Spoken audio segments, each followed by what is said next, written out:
Hello and welcome, I'm your Code Monkey, and a while ago I was randomly browsing YouTube and came across this video which has quite a lot of views, and it's titled I Stopped Using Unity and So Should You.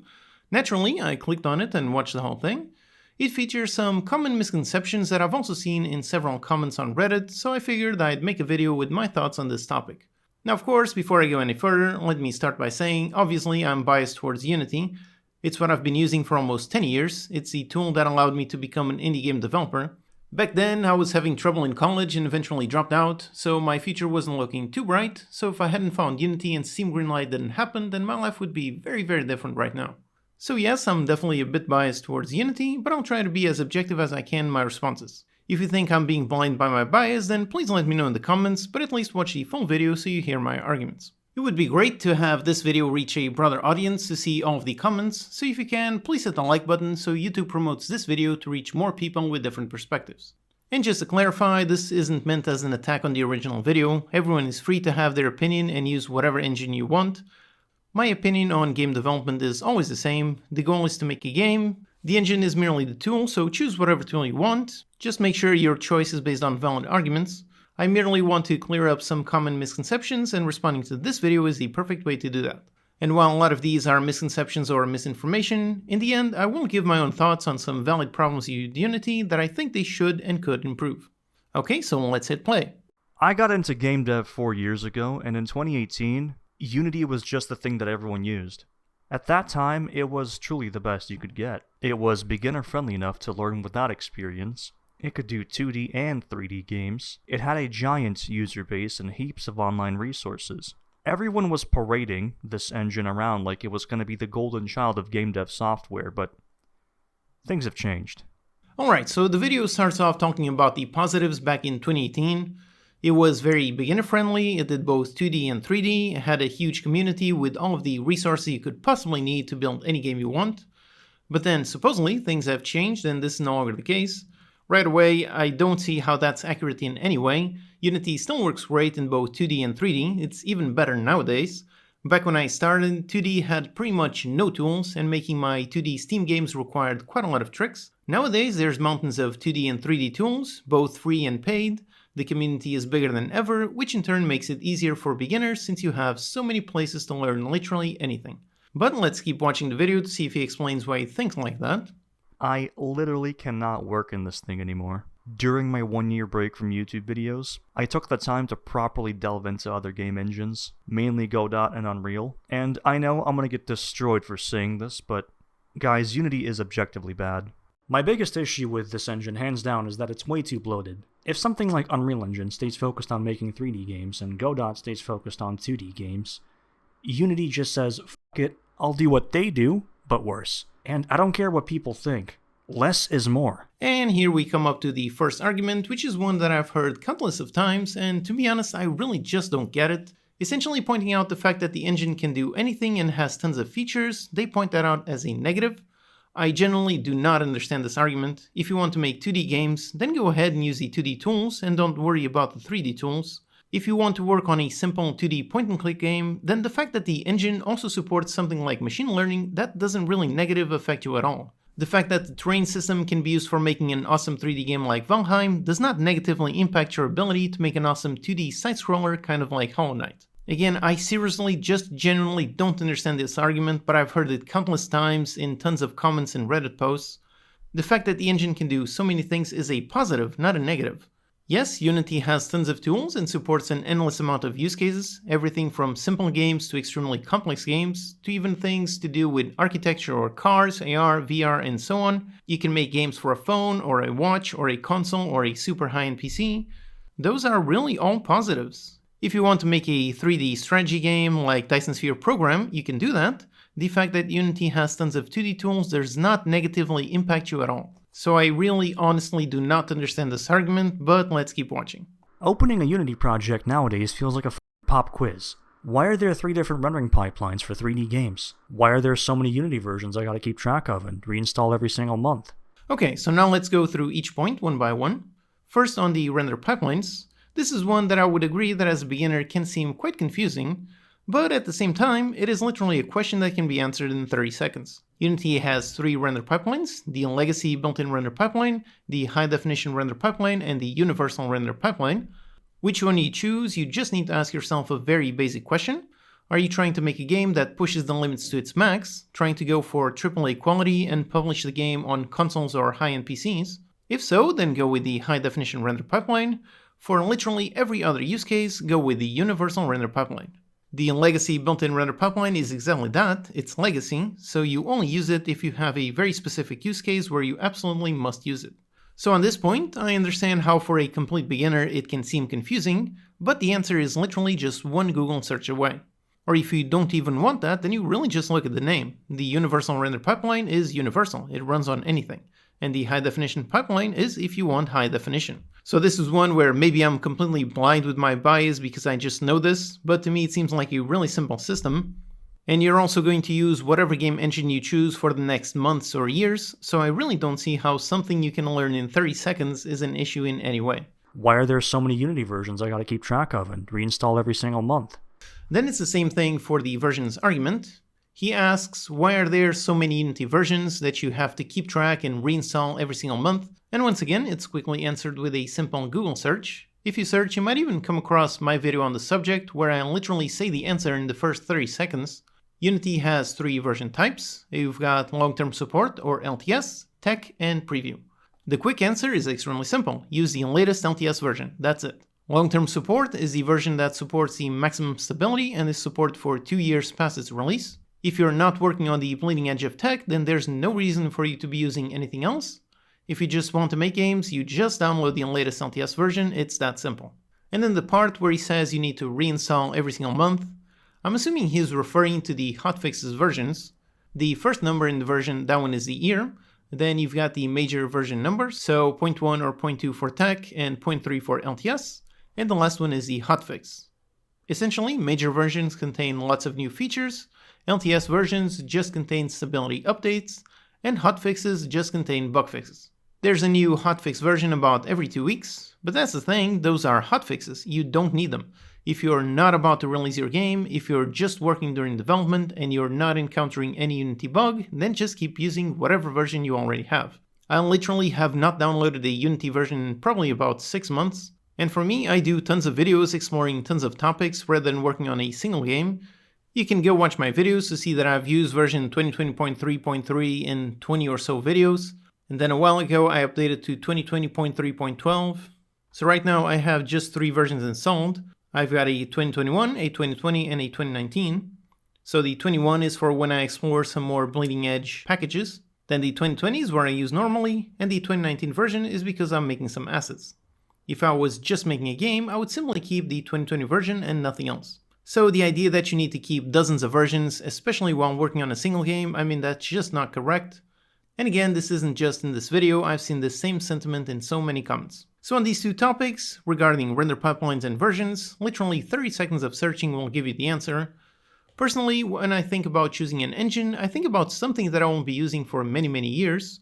So the fact that it takes 30 seconds to learn the specific quirks of operating in any engine, it's not just Unity, Unreal, Godot, all of those have their own specific things. I really don't see how that tiny amount of time is relevant in the grand scheme of things. Why have they not, after 7 years of time, still not fixed their basic goddamn text renderer to not look pixelated like it's Y2K? And no, downloadable packages made by third parties are not a solution. They're a band-aid, like everything else Unity offers. And then the next point is, why haven't they fixed the text render? And then he goes on to say, downloadable packages made by third parties are not a solution, in reference to TextMesh Pro. And again, this one is just plain wrong. TextMesh Pro is not a third-party package. It did start off that way, but has been officially integrated into Unity for many years now. It's not even downloadable, it's one of the built-in packages. You'll literally open Unity and it's right there by default. So no, this is not a third party and it's not downloadable. The legacy text is still there for legacy reasons. Once again, that's a good thing. I can still open up my very first game made all the way back in 2013, and the project still opens because back then I made it using the legacy text and the engine still supports legacy text. From what he says in the video, he knows that TextMesh Pro is the better text component and just simply refuses to use it. This argument is kind of like intentionally doing things wrong and complaining about it. I really don't see how that's a fault of the engine. For example, did you know that you can still use the legacy animation component instead of the mechanism animation system? The legacy one, that's the animation system that came with the original Unity version, which was over 10 years ago and has almost no features compared to mechanism. And just like TextMesh Pro, they acquired the mechanism animation system and integrated it into the engine. So if you decide to stubbornly use the legacy animation component instead of the much more capable mechanism animator, then I really don't see how that's the engine's fault. And sure, lots of Unity veterans will ignore this and say that, oh, just learn this and that, do some basic Googling, but bro, beginners don't know this stuff. They take up a lot more time to do basic things than you. When they open up a new project, they want to be able to start one easily. Then his next comment is kind of pointed exactly at me, saying that veterans will just say Google, but beginners don't know that stuff. And well, my response to that, isn't that really the whole point of the entire learning process? Pretty much no one is born with knowledge. Nobody knows anything at the start, and just slowly you learn things. That's not even something related to Unity, that's just the process of learning literally anything. For example, a couple of years ago I started going to the gym.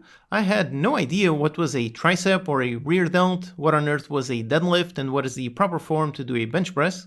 So like you learn anything, I started by asking questions, just learning things little by little, just like you learn literally anything. So maybe I'm just misunderstanding his argument, but literally anything in the world has a learning process. No one is automatically born with knowledge to do anything, everyone starts learning from nothing.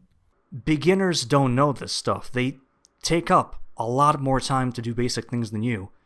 When they open up a new project, they want to be able to start one easily. And then he goes on to say, when beginners open a new project, they want to be able to start easily. Now, if you had made this argument back when I started with Unity, back in 2013, back then this would have been somewhat correct. Back then I opened up a blank project and it was up to me to decide what to do, there was no guide. But nowadays, when you first download Unity Hub, it asks you if you are a complete beginner, and if so, then it automatically downloads the LTS version, so you don't even need to worry about the various versions. And then it shows you all of the various microgames, which contain guided tutorials for learning how to work with the engine, and they literally allow you to start playing and modifying things in 30 seconds. And this design philosophy of being a Swiss Army knife of game engines bleeds into everything else. For instance, the package manager system. Let's talk about that. So, okay. When you launch your first project in this engine, you have a very bare bones set of features. The idea is that users can use this nifty little thing called the package manager to download and install features that they want to keep. Which, fine, sure, that sounds great. I would have zero issues with the package manager whatsoever if it actually worked as advertised. Remember when I said that this engine has lots of versions to keep track of? Yeah, that extends to the package manager as well, because each of those packages that you install to your game have versions that you gotta keep on top of as well. So whereas the package manager sounds like a great feature on paper, in practice, this thing turns into such a cluster so quick that oftentimes I see devs just avoid having to use this thing altogether. Then he talks about the package manager. Again, he points out versions and how packages require different versions. And again, if this video was made back when the package manager was first launched, then at that point that argument was somewhat true. Back then the package manager showed you absolutely everything, so that includes fully polished and stable verified packages, but also completely experimental packages. But nowadays that is no longer the case. By default you only see verified packages. You need to actively go into the user settings in order to enable preview packages. Which again, preview packages are on the bleeding edge of tech development, and it's meant for advanced users, not beginners like he's talking about in this video. If you're a beginner and you just downloaded the default LTS version that Unity Hub gave you, then you don't even see any invalid or preview packages. And when you do become an advanced user, then the package manager is great. All of the things that Unity can do are in separate packages. So his dislike of the package manager kind of goes against his first dislike of supposedly being bloated. Because of the package manager, the engine is not bloated. For example, when you download Unity, you won't have the ML Agents package, so it has no weight on your project. But if in the future you do decide you want to explore machine learning in Unity, then it's literally just one click away. That oftentimes I see devs just avoid having to use this thing altogether. And I don't blame them, because when you're working on a project for years on end, you need to make sure that your engine will not crash on you.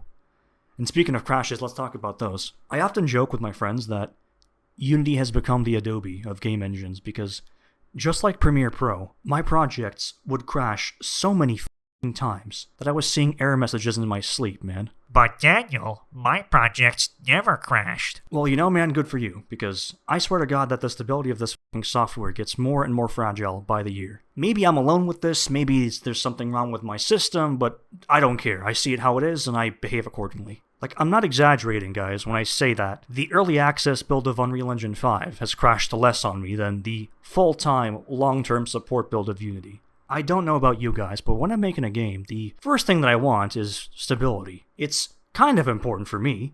On the subject of crashes, it really depends on a per-user basis. So for this one, literally all I can do is talk about my personal experience, which is I've probably had maybe 5 crashes in the past year, and those were when I was playing around with the ML Agents package, which again is on the bleeding edge of development and is not intended to be stable. I also had maybe 1 or 2 crashes when I was playing around with the ProBuilder Boolean tool that I covered in another video.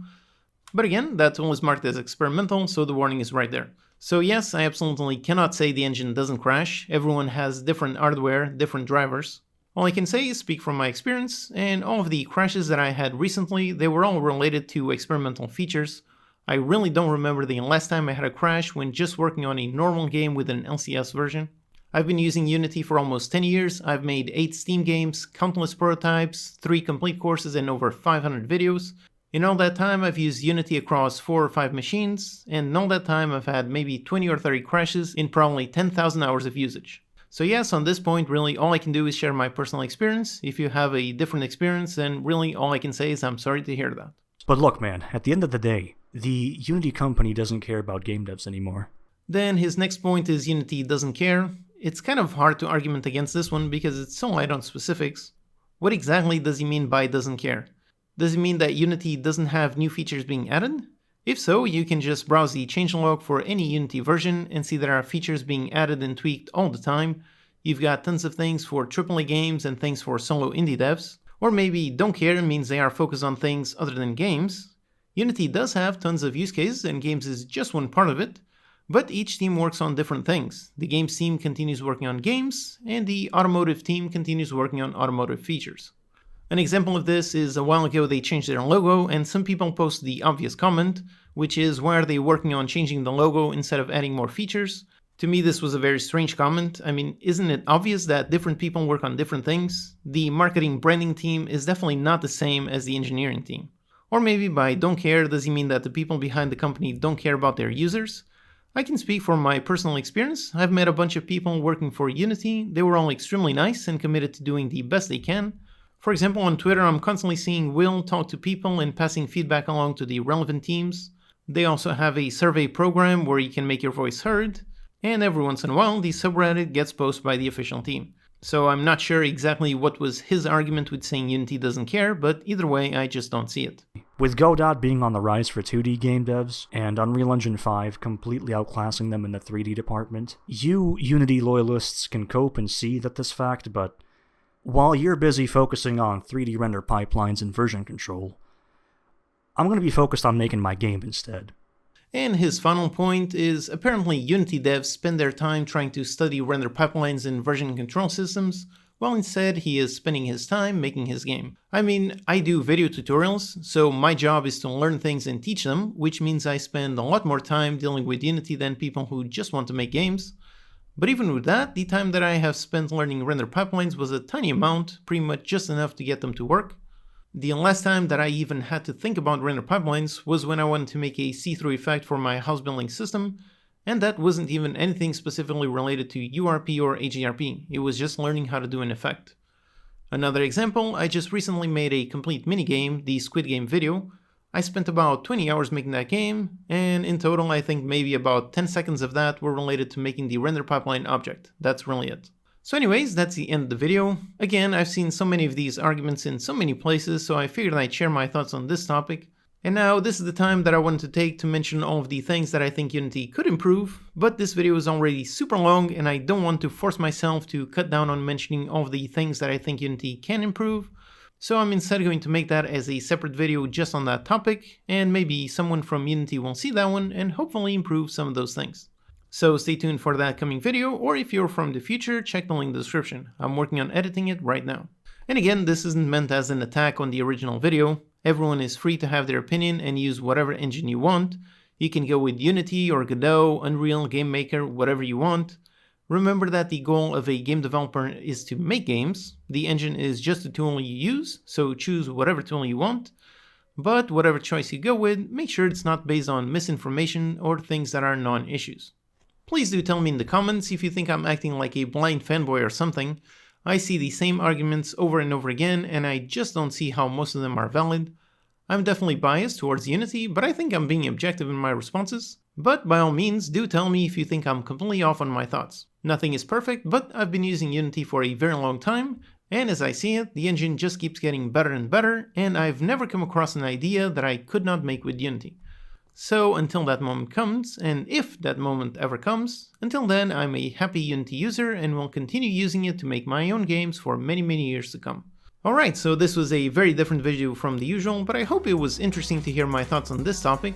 Let me know what you think about it in the comments. Thank you for watching, stay tuned for that upcoming video, and I'll see you next time.